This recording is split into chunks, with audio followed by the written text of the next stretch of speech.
असम में चुनाव प्रचार के लिए बीजेपी ने अपनी पूरी ताकत झोंक दी है।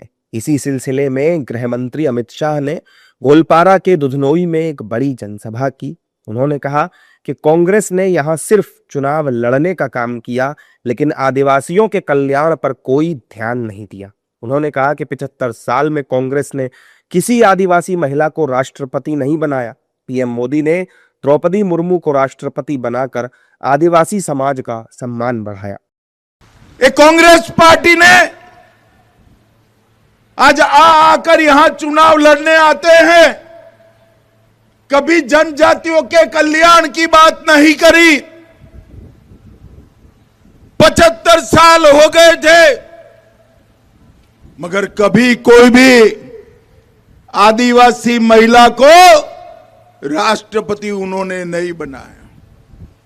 केवल मोदी जी ने हमारी बहन द्रौपदी मुर्मू जी को महामहिम द्रौपदी मुर्मू बनाने का काम हमारे नेता नरेंद्र मोदी जी ने किया है।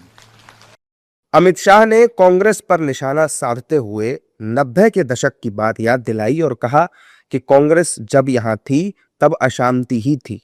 90 के दशक की शुरुआत में मैं भी आया था। असम बचाओ आंदोलन विद्यार्थी परिषद का था। मैं गोलापारा में आया था। पुलिस ने लाठी चार्ज किया था और हम नारा लगाते थे, असम की गलियां सुनी है, इंदिरा गांधी खूनी। उस वक्त भी एक कांग्रेस पार्टी असम को अशांत क्षेत्र बनाई हुई थी और 15 साल तक मनमोहन सिंह की सरकार में 10 साल यहां पर फिर से अशांति फैलाई। शाह ने दुधनोई नदी का जिक्र करते हुए कहा कि इसे दूध की नदी कहते हैं, लेकिन यहां एक भी डेयरी नहीं है। अमित शाह ने वादा किया कि बीजेपी सरकार आई तो हर जिले में बड़ी डेयरी खोली जाएगी और हर आदिवासी परिवार को एक गाय और एक भैंस दी जाएगी।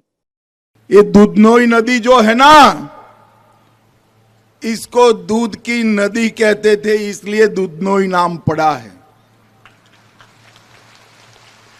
ये दीदी लोग ताली बजाते हैं, मगर डेयरी है एक भी है क्या? आप मेरी बात समझो, ये दोनों लोगों को चुनकर भेज दो। आसाम के हर जिले में एक बहुत बड़ी डेयरी और हर ट्राइब के घर में एक गाय और एक भैंस देने का काम भारतीय जनता पार्टी का। केंद्रीय गृह मंत्री ने असम की जनता से घुसपैठियों का भी जिक्र किया और कहा कि एक मौका बीजेपी को फिर से दो, असम को घुसपैठ से मुक्त कर दिया जाएगा। आपको बता दें, बीजेपी के सभी दिग्गज असम चुनाव प्रचार में जुटे हुए हैं और जनता से प्रचंड जीत दिलाने की बात कही जा रही है।